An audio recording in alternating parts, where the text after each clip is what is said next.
Yeah, we have the privilege to be the first panel discussion. The topic is the growing use of blockchain by startups and small and medium enterprises. And I would like to welcome my guests, Mr. Arrigo GARIPOLI, please. The founder at BlueQbit. The second guest is Mr. Rakic, blockchain expert and advisor. The third guest is Tomáš, Žilavý, solution sales representative at IBM Global Technology Services based here in Prague, right? And Lyle, Wraxall, chief executive officer at Isle of Man, the government executive agency. Welcome, my guests. So, let me briefly introduce myself. My name is Dushan Spalevich. I am a serial entrepreneur. I was building startups in the past. I was managing big teams. Today I'm more investor, angel investor, advisor to the startups, helping them scale and grow their business. I'm very active in this space. You can see me around the world, different events. I also run a YouTube channel called iBlock TV, where we cover mostly blockchain startup ecosystem. So this is briefly about me. Maybe guys, first just introduce yourself, what you're doing. Let's start with you, Lyle. Hey, hello. Yeah, just have to probably switch. Yeah. Try that one. Hello. There we go. Perfect. So my name's Lyle Wraxall. I am from a government agency called Digital Isle of Man. So I'm responsible for the digital economy of the Isle of Man. One of those areas that we are working on is blockchain. So we've spent the last 12 months repositioning the island in the blockchain offering that we have, creating new government policies, working with the regulators, and creating somewhat of an incubator for blockchain startups to come through, really have rapid regulation within the space and get to the point of monetization as quickly as possible. So that's me. Good morning, everyone. My name is Tomáš, Žilavý, and as mentioned, I am based here in Prague and I work at IBM. At IBM, one of the things I'm responsible for is leading our blockchain client engagements in Central, which means Czech Republic and Slovak Republic. I am a huge blockchain enthusiast, and hence I'm excited to talk to you about all that's new. Thanks. We have to share it. Okay. Good morning, everyone. Also from my side, my name is Dean or Dan Rakic. I come from Stuttgart, from Germany, and as it is obvious, if I'm from Stuttgart, it's an industrial valley from Germany, and my background is a technical background. And my previous experience is about more than 27 years in software development, and the last 5-6 years, especially deep in blockchain technology, advisory, and expertise how to put any use case into the real case and working solution for a blockchain, no matter if it's a private or a public. Good morning, everybody. My name is Arrigo GARIPOLI. I'm from Genova, Italy. I am a ship's captain and a ship agent, and my hobby is technology, and I can code HTML, and from there I start to build my website, and from my website I start to build my, let's say, startup, a blockchain on the shipping industry, which is a company which will allow you to send cargo from coast to coast without any problems, without going through agency or whatever, just pushing a button, and through the smart contract you will be able to sign a smart contract, and receive the cargo wherever you want in the world. So the demand and of new technology for the logistic will be provided from our company.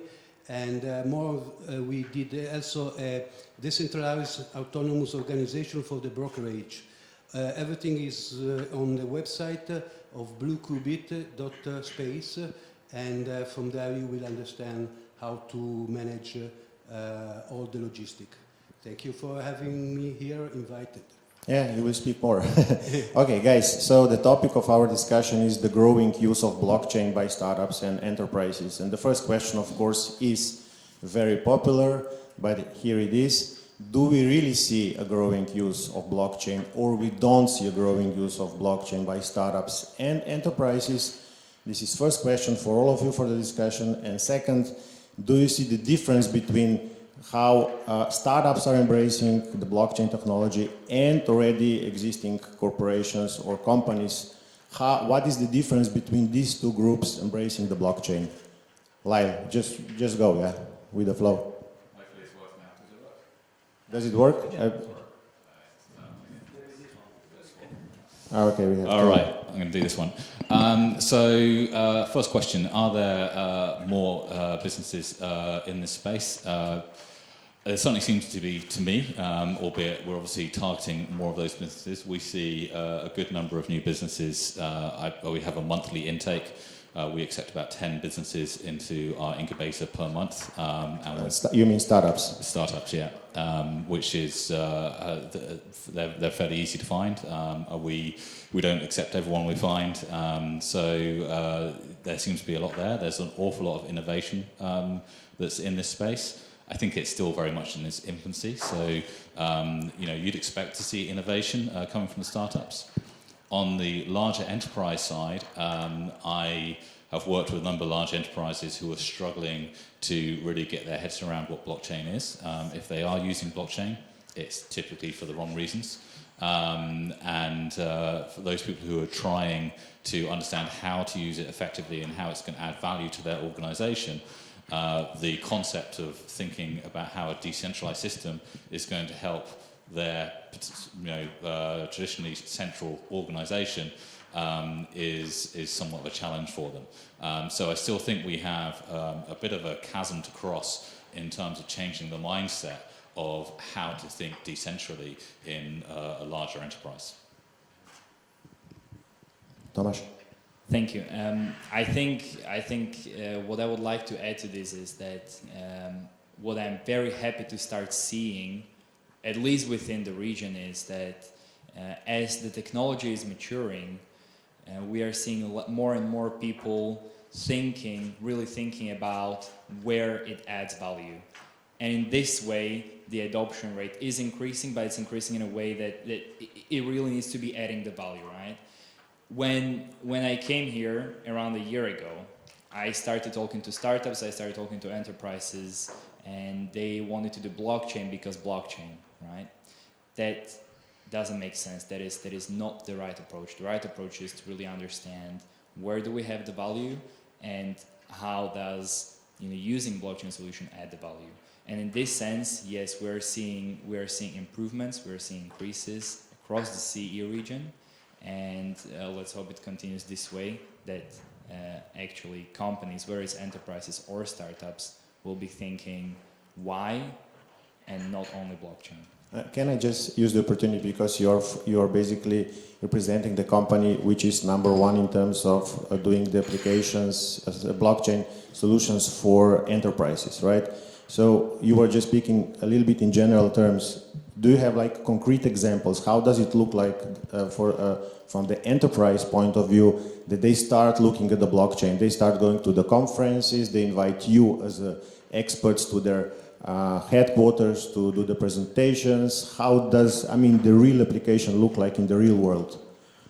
Right. I have one very concrete example, and it is of our actually largest existing blockchain network in production, and that is the one we have created with Maersk. It's called the Trade Lens, and right now over 50% of all containers being shipped overseas in travel and transportation industry are using IBM Trade Lens, really Trade Lens, right? Which we have created with Maersk initially, and then we invited all the other companies to come to onboard to join this huge network.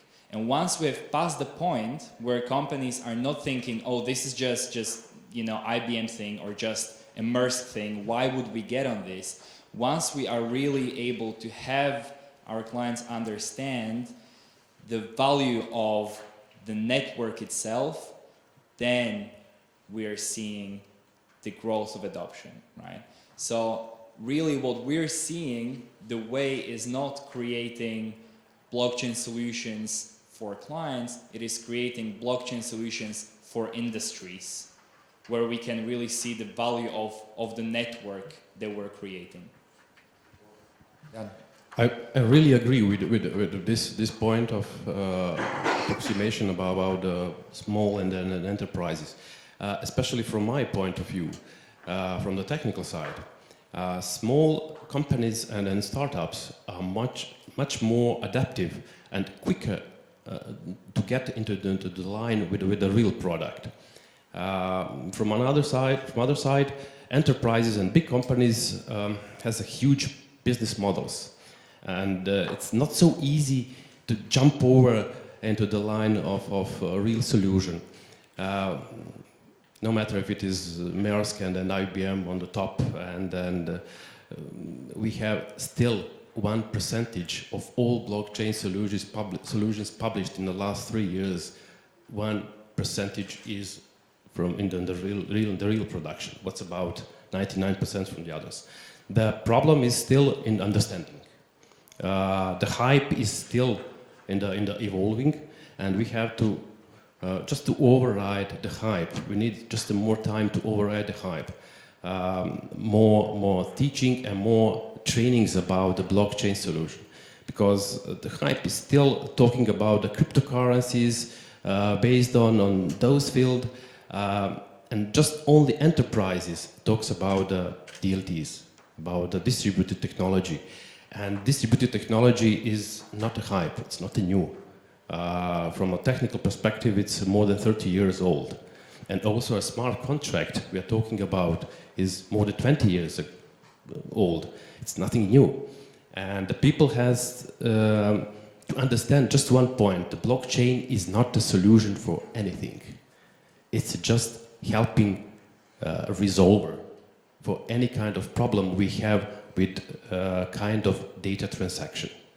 When the community understands that point, it will be much easier for all of those sides, for the small enterprises and for the big enterprises, no matter which kind of company and which kind of business model will be used. Okay, from my point of view, the blockchain is, if we can see, a parallel like when the internet came out in 1995, and it took a long time before each region in the globe took the internet on business as usual. Let's say at that time I was in Israel. In Israel, the blockchain, the internet started in 1995 and was really taken. I built my first website in 1996, and Coca-Cola was not there yet. In 2002, in Italy, they start to understand what was the internet. If we make a parallel with the blockchain, we can say the same. Some regions are faster than other regions in the world, and today we have a clash between the private sectors and the public sectors. It means that Maersk and MSC company, shipping big, huge company, try to get the blockchain to themselves, making private, and this is centralized. The success of the blockchain is the fact that it's popular, is held by the people, like the Bitcoin. Bitcoin is, there are miners, there are many servers, nobody control it. While Maersk, Hyperledger Fabric with the IBM are private. I think the best solution is to mix the private sectors with the public sectors. This will be the success of the blockchain if we find the balance between the two, the centralized and decentralized. Because the centralized company like Maersk, MSC, they don't want to lose their business. And so they try to cope with the technology, while the people try to, a company like mine, try to give this to the people, to make it easy for the people and cheaper, and to remove the middleman.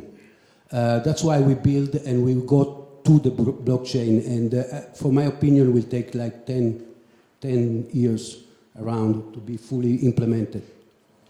Cool. Let's speak a little bit about the enterprises, and later we're going to speak about startups. So, do you see that enterprises are proactive, are interested in embracing this technology?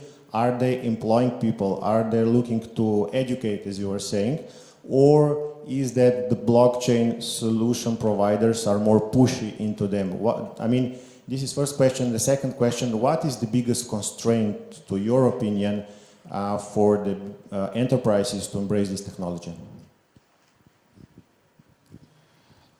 So I'm going to start with the second question. The biggest constraint, as I said, I think a little bit earlier, is mindset, and the fact that business leaders have been used to thinking about centralized processing for so long, to then think. Arrigo was saying just now. Yeah, to try to think about it in a decentralized way is a huge change. Enterprises, a number of large enterprises I'm aware of have dabbled in blockchain. They've employed blockchain teams. Some of those teams have gone away as businesses, particularly banks, have struggled to understand what to do with the technology. I think on the financial side, blockchain technology has more challenges through regulation. That we really need to get regulation caught up a little bit more to the technology to enable us to move forward. And I think as a result, we're seeing a bit more innovation outside of the regulated space in blockchain. How do I think enterprises are going to look to adopt blockchain? I think ultimately some of the startups and smaller businesses that we're working with will create the innovation, and a majority of those will be bought out by the larger enterprises, and they'll integrate it into their solutions, which is why when we work with businesses, we really work closely to try to get to a point where they can be picked up. I try to kind of think of all these businesses like being in a candy store, and you just want to be able to pick them up and slot them into a new business and integrate them relatively easily. So when they're building platforms, it's thinking about how to build with that kind of integration in mind. Thank you. Now, referring to a question, now when I'm having two types of conversations really in my day-to-day life. One is with people that are genuinely interested in blockchain as a technology, in DLT technologies, etc. They are interested in how does it work, what's the process behind it, etc. Now, when I'm talking to companies and when you're really having these C-suite conversations, what C-level executives care about is the benefit, right? What does it bring to my company? And it doesn't matter if it's blockchain or anything else. Right now, we're hearing a lot about blockchain, and they are all interested in how can blockchain create value for my company.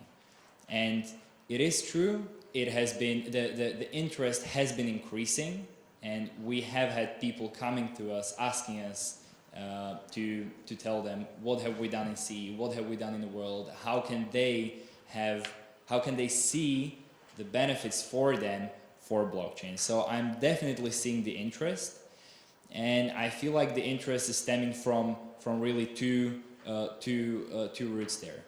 One of them is being able to say, my company is doing blockchain already, I'm great, regardless of what it is. The other one is, and that's the one we're trying to pursue, is really the benefit for my company. And I'm really happy to see that there is more and more companies coming to us to see where they can really get this benefit from using blockchain or DLTs. Just short, directly on the question. Enterprises are interested in the blockchain, really. Especially from my area, from Germany, especially in the finance sector and also in automotive and the car industry. They're hiring complete new teams for developing blockchain. They are not doing that in a public, like a small or startups, just pushing themselves and make them on the market. They are doing for their own technology to improve on the other stage and preparing for the next stage when the blockchain will be overall implemented. For instance, the Landesbank von Baden-Württemberg has already started a daughter company that are just developing only a blockchain solution based on the Corda. and covering all the finance sector and bond paper market. It's a small company, approximately 200 developers. It's not a small already.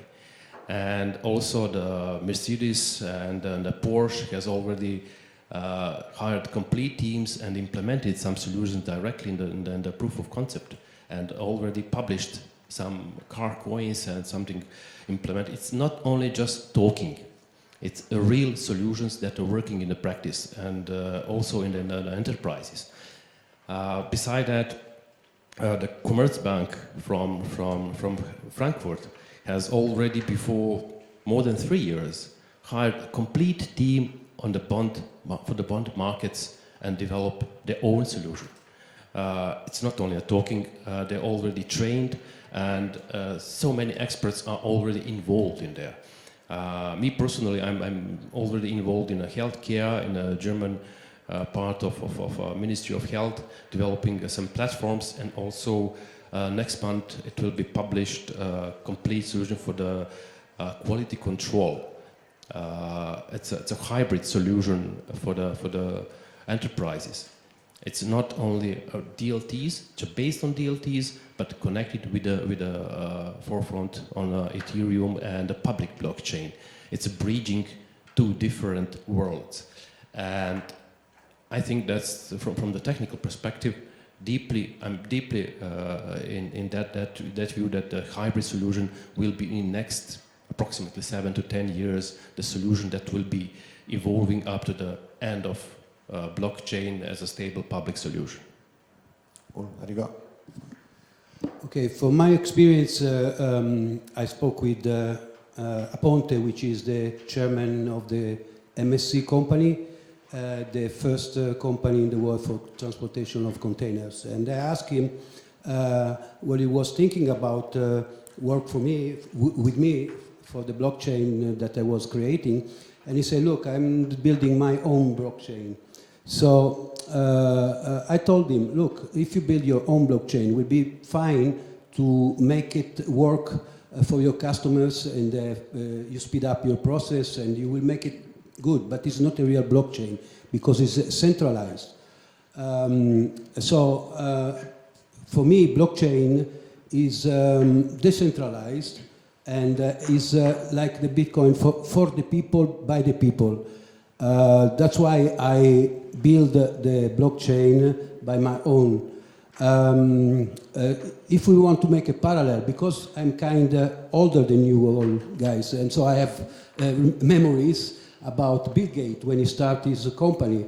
IBM was already a big company at that time, and Bill Gates took from them DOS and built Windows. What this means? Means that blockchain is for a new, young startup, and big company, they will cope, but they will never have a blockchain really implemented. So, for instance, I give you an example. My company will be used by MSC, by Maersk, by everybody, because it's free, it's for everybody, and it doesn't have a control from me or from anybody else. So the people will control the price, the people will control the contracts, the people will do whatever they would like to do in the logistic. So this is the value of the blockchain, and this is what will be in the blockchain in the future. Okay, you just mentioned already, Dan mentioned a few industries like the automotive and healthcare and financial and new logistics supply chain. So briefly, what is your opinion where blockchain can really, in what industries, add value, as Tomáš is saying? What is in which industries is this value, and where the blockchain can be really a winner? Just briefly. So I do think, fintech world, some around the banking, insurtech is particularly interesting, I think, in different ways of managing insurance through blockchain. I'm seeing quite a lot on the e-gaming side, so the online gambling. some really interesting solutions come out of there. But I do see blockchain ultimately is going to be a horizontal technology that's going to be leveraged by across all industries, so that can take value from it in much the same way as the internet did. Thank you. I mean, you mentioned all the industry, so I'm not sure what to add to that. There is one thing that comes to my mind that's actually a little funny. I remember a couple years back, Bitcoin is booming, and I read this article. I actually read several of them. You know, cryptocurrency to replace traditional banks. And now I'm looking at how the landscape looks like now, and one of the largest implementers of blockchain are banks and financial institutions. So we're really seeing the ones that were supposed to be challenged, you know, taking it on and deriving the value from it for them. But what I really think is that, as you said, blockchain is quite a horizontal technology, and it has applications in many industries. What we see as already out there, already say as a long-hanging fruit, stuff that already exists and is easier to implement, is within the retail industry, within travel and transportation industry, fintech. But again, I want to stress, I believe the benefit is there for any industry, really. Just close the question for any industry. That's right. From the first, financial industry is already completely into the blockchain hype, and not only a hyping, just implementing it in the overall business models. On the second place, I will put a healthcare. Why healthcare? It's a huge of data, because the blockchain is a big ecosystem, really huge ecosystem. Really that. And we are, in the blockchain, we're dealing with the data. We are not dealing with the real asset, the physical products.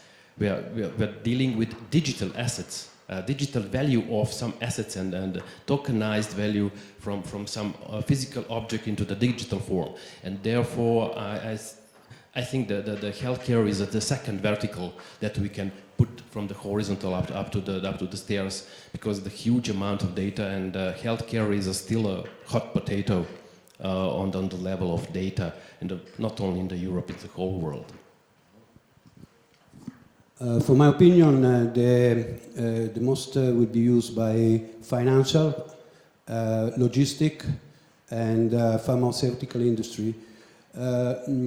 Blockchain is a database spread around, so every company that needs database is working on database will be in the blockchain in the future. Okay, so let's talk briefly about the startups. We have about 10 minutes left, so I would like to ask you something else as well. Startups. So do you think that the startups or the startup ecosystem is thriving? It's healthy, that has a lot of funding opportunities, and that we see viable, promising projects out there with original ideas. Interesting opinion of you that big corporations will be acquiring some of the startups in order to integrate the blockchain solutions. And especially in the light that we all know that after the ICO boom, a lot of these companies collapsed, and basically we saw kind of the black hole. So where do we stand now in terms of the startups? And maybe the challenging question, do you think that some of the startups are using blockchain just as a marketing tool in order to easily fundraise? Do I think that they are using blockchain to fundraise? Absolutely. We still see a lot of that. We see a lot of terrible ideas coming through, a lot of duplicated ideas coming through. I'd expect to see a high failure rate in a lot of the startups that are in place at the moment. And I think that's okay. I think for where blockchain is right now, we would expect to see failures. The beauty of running some kind of incubation system is, as businesses fail, the talent will get swept up by succeeding businesses, and it will help drive things forward. Part of my role is I don't try to assess too much about whether blockchain businesses are going to succeed or not, because I think that would be unhealthy, only to be picking what we think would be successful ones. albeit we would only invest in successful ones. So there's a fine line there. But rather what we do assess is to make sure that there's no reputational risk, and we make sure that people are not just trying to drive funds through the blockchain name to make some money and then go off and do something different. So I do think that we'll see a lot of dropouts, a lot of failure as we move forward. But within that, there's some really interesting ideas and concepts that are coming up, and there is, even though they're duplicated, some really interesting strands of innovation that we're seeing. So I do think that we, again, I think that's appropriate for where we are right now, and we should really see more mature and evolve over the next 3 to 5 years. And do you see enough money, if you want, or funds available for these startups to support their growth? So, of all of the businesses that I see come to Digital Isle of Man, and I deal across a wide range of technologies, it's blockchain businesses that typically do not ask for funding from my organisation. So that would suggest that there is. I think we're still we're seeing the death of the ICO. We're seeing much less of that, but we're still seeing quite a lot of money coming in from Bitcoin millionaires and such that are driving these businesses. Their financial models can be appalling in some cases, in terms of they have a lot of money and they don't really know how to spend it properly. But we're still at this point where, I don't know whether I like this term, but money seems cheap in Bitcoin. So there seems to be a lot of money flying around. How real easy that come, is. easy go. Yeah, yeah, exactly, is part of the challenge. We do have some Bitcoin businesses that are still looking for additional funding, but again, because of the hype around it, it's easier to find people to invest in Bitcoin or blockchain businesses than it is to invest in something like esports or something more technical. Thanks. I'll be very fast here. I occasionally do work with startups at IBM, and it always is a little red flag for me when a startup comes and says, okay, so we wanted to do something with blockchain, and this is what we're going to do with it. Where I see startups being really successful is having some kind of specific knowledge behind it, and then looking for a solution what to do. And maybe, blockchain is the right way. What I mean to say is that,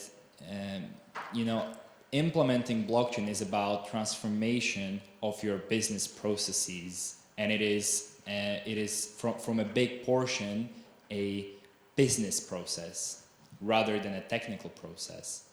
And so if we have a startup that has been created by a couple of professionals in their fields in, for example, supply chain or in fintech or in real estate, etc., and then they get together and they want to optimize a business process using blockchain, that's where I really see the value added of startups within this ecosystem.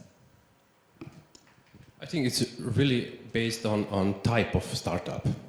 If the startup is just instructable and making a content and trying to funderize their ideas, there is no succeed.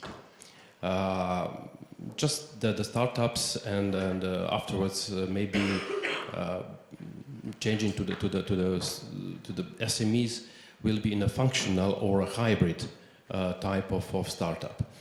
Both technical and content making will be succeeded for the blockchain, because it's not only as you already said, if you're just a few people from one technology or one field, they cannot just simply succeed delivering idea. They need a technical solution, they need a content, they need a marketing, they need so many things. One startup could not cover without huge fundraising that and with a huge team. Startups are mainly small people, teams, and there is no potential just to put all those things together, hanging on the one point. They have to transfer their knowledge with technology and make a content to put in the public. There is only one solution for the startup, not only just doing one thing in the field.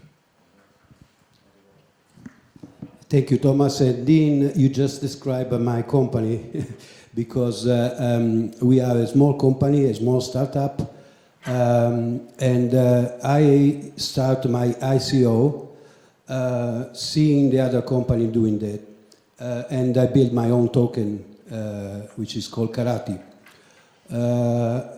So I can tell you the experience I have about ICO. The ICO were overvaluated because people was excited about the blockchain, excited about the new technology. Let's call it technology, but it's a concept more than a technology. And so they put money in a company like EOS. EOS, when it started, reached 14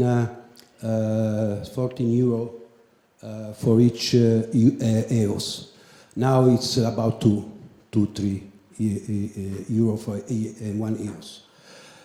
Means that the people was putting money in something they didn't know what it exactly is.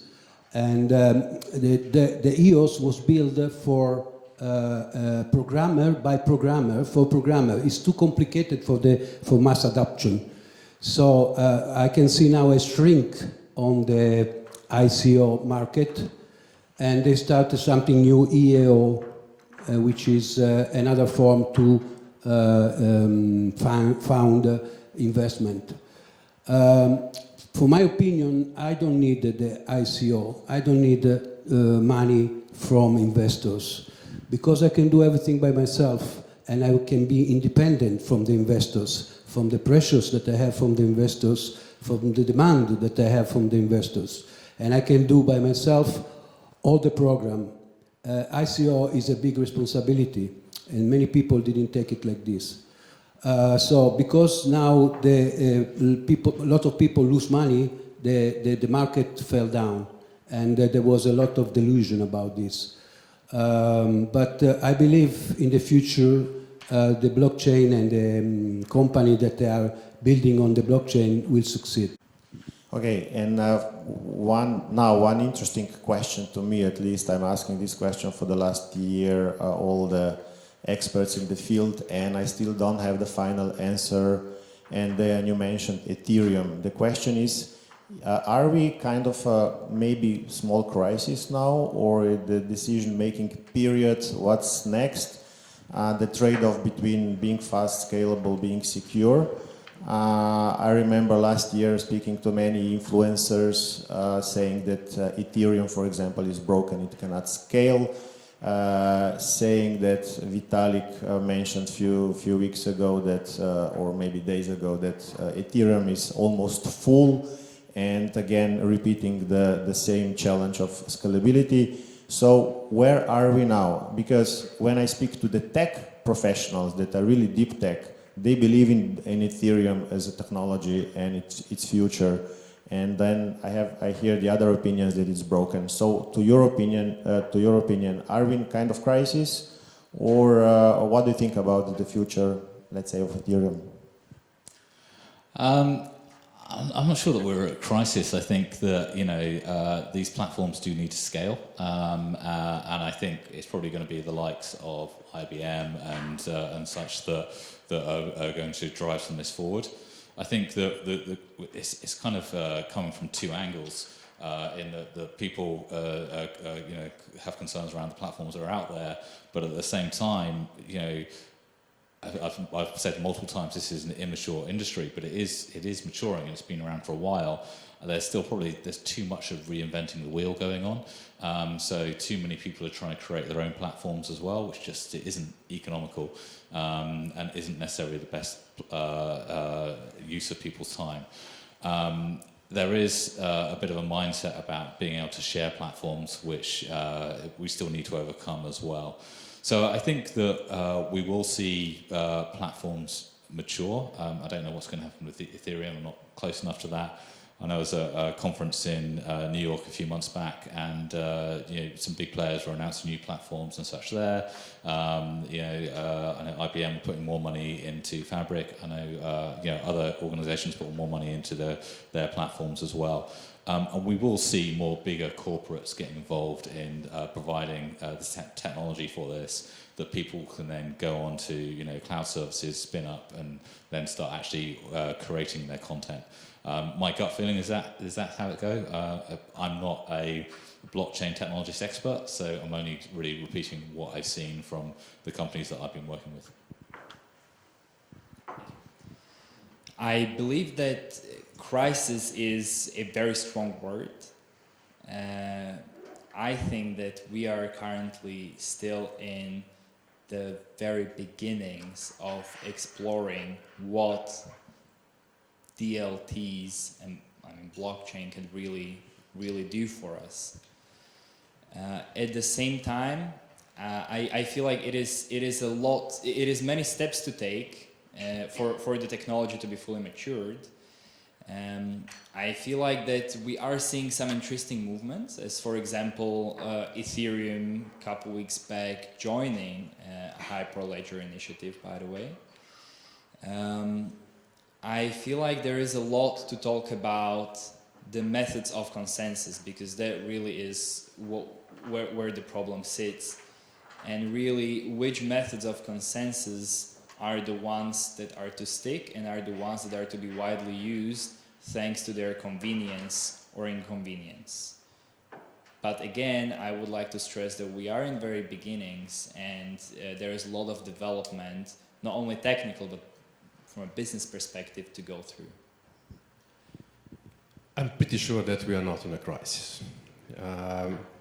From a technical background, I put through my fingers both technologies, the private and the public, Ethereum and the Hyperledger and the Corda, and also developed my own blockchain on a private private platform. It's not about a crisis. It's about distinction what we have to use as a business case. At the moment, we are in a post-infant phase of a blockchain. The target of a blockchain is a decentralized ecosystem. No matter if it is based on the DLTs with the extension and the bridging up to the public, or vice versa. In some next years, so many mathematical methods should be used, and also in combining with artificial intelligence and machine learning. There's so many open points where the blockchain will combine with other technologies at the first level with the infrastructure. We have a problem with the infrastructure at the moment. Therefore, the problem of scalability is on the blockchain. From another part of is a security. As we know, the problem of Ethereum is scalability. It's a part of a trilemma, and also from the private is a security. When we mix those then in one solution in the middle, that will be happening in the future. Yes, of course, we will turn off that crisis. What is progress? Progress is two steps forward and one backward. So this is what's happening. So the blockchain now is looking in it itself, and what Vitalik all the time is come and speak, the Ethereum go down. I don't know why, because it has always say something revolutionary. Blockchain will be used for sure. If you can imagine how you can use artificial intelligence without blockchain, how an artificial intelligence can deal a contract without the blockchain. It's not possible. So all the technology and the concept will come together, and there will be a full use of all of them. We are the first, we are the pioneer. Okay, the question of legal framework. I know that we can talk about this for hours, but just your brief opinion, what do you think, how the countries, the governments are embracing the technology, and how fast are they in these terms, and why do we see so big differences between different countries, how they see the technology? Why do you think it's happening that one country would like to ban everything, the other one would like to, provide the licenses for whatever you want? That's a good question. My journey of blockchain started before I went to the Isle of Man. I was a management consultant in New York. One of the clients I had there was the IMF, and I was in a senior meeting in the IMF talking about blockchain, and we were trying to understand what position the IMF was going to take onto blockchain at that time. They concluded was that they needed to keep an eye on smaller jurisdictions and see what worked and what didn't work before they really took a position. Then interestingly enough, about 6 months after that, I found myself in the Isle of Man in a smaller jurisdiction which had the capability but wasn't doing much with blockchain. Now, of course, being smaller does mean that we can move more quickly. So I managed to get 7 new policies agreed with the government. I managed to get both our regulators on board to go on the record to say they are going to support blockchain and be a blockchain permissive jurisdiction. And that works with us because we want to be an island of innovation and bring new technologies in. So that absolutely works with the way we're trying to drive the economy. Other countries, see it as a risk, and it certainly is, even for us as an international finance centre, it creates a level of reputational risk if we get it wrong. So we have to have safeguards in place to be able to support that. The trick is, and you see it across the world with the smaller jurisdictions moving forward, like Malta, Gibraltar, with being more permissive. But we have to make sure that we don't create new risk, either for businesses in this space or to existing businesses. So, for example, in the Isle of Man, we agreed we weren't going to be a first mover because creating new regulation creates risk and uncertainty for businesses. So we decided we were going to be a fast follower of international best practice to make sure that we had a predictable roadmap, a regulatory roadmap in front of businesses so they knew where they were going to go. Now, it's now the responsibility of our government and my team really to make sure that we are in front of what's happening globally and that we're making sure the regulators are also putting the right regulation in place at the right speed to be able to support the kind of businesses that we have. Again, much easier for us because we're smaller. But then I expect that we would work more closely with the likes of the UK and other international countries to help them inform what's going into their regulation as well. So that's what we're looking at. I think that we'll see a number of businesses springboard out of the Isle of Man into the likes of the UK. I think the US is a long way away at the moment and needs to get quite a lot of things sorted out before they can embrace this. But I think that's good for the rest of the world, so we take advantage of that. But ultimately, I think globally we're aware regulation is a million miles behind the technology here, and we've got that pain curve of going through the catch-up. And those of us who went through this pain curve with financial services 12 years ago through the financial crisis and the plethora of regulation that came in afterwards will understand that this is going to be shifting sand for some time. And it's very difficult for people to innovate when they don't know what the final standards are going to be and what they need to be compliant to. But that's just part of the challenge of this industry, so one that we embrace. Governments are often slower adopters. They are cautious adopters on your technologies, and I like to use one comparison when somebody asks me this or similar question, and that is Czech Republic, the government of Czech Republic, and their approach towards new technologies, right? Think about cloud, how really old the technology is now and how old the idea is now and how long ago the cloud hype was. Right now, I'm sitting in a working group on Ministry of Interior Affairs that is working hard and has been working hard for a couple of years now to create a national cloud strategy. Now think about AI, artificial intelligence, right? Still not the newest thing, right, in the market in comparison to blockchain. We can now see Czech government starting to invest and starting to understand and apply AI technologies, and it's been throughout a few years back, right? So now looking at blockchain, it is thinking about how really new it is to the world, thinking that Czech government is just starting to look at the potential uses, potential implications, etc. Obviously, we do have countries that are our stars here. Think about Estonia and how amazingly well they are doing in blockchain field. But in general, I believe that when it comes to governments and when it comes to creating regulations, the process is slow, but it is moving forward, and it is moving forward thanks to the drive from the market. So I'm very happy to see the advancements, but then again, we have to realize that when it comes to regulations, when it comes to governments, things take time and they need to be pushed forward. From my side, as I'm already involved in 4 countries on writing national strategy as a technical advisor in technical teams, it's not so easy. We have 2 phases. One is a legal and another is a technical side.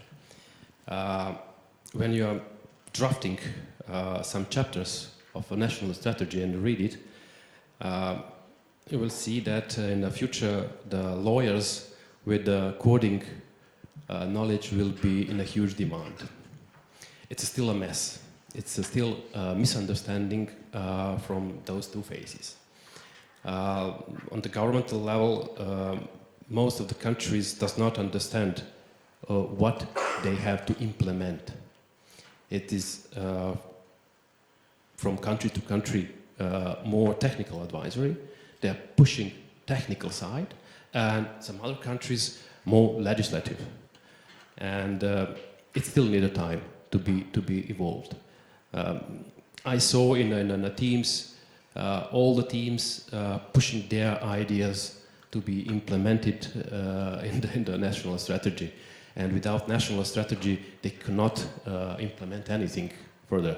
Also, from the European level, from the world level, completely, there is no unified architecture for the blockchain. First, we have to define some standards. No matter if it is in the future will be decentralized, we have to put all those governments on some standards. There is no possibility to have billions of solutions and to be decentralized. It's not the point. We have to have some of the solutions that towards to the decentralized solution at the end, and the governments should accept that. Looking to France, Churchill would say, this country cannot be governed because there's too many cheese. A country with so many cheese cannot be governed, so no control. I think the government like China and such, they want to have control on the market, on the people. So I think this depends on the political reasons. So if the blockchain go up or down in some country, or the crypto, that's depend on the political situation on this country. That's it. Like many other things. So we are done. Our time is out. I would say thank you, Prague, for having us here. It's great to be in Prague, always. And thanks to my guests for your precious opinions. Thanks a lot. Thank you.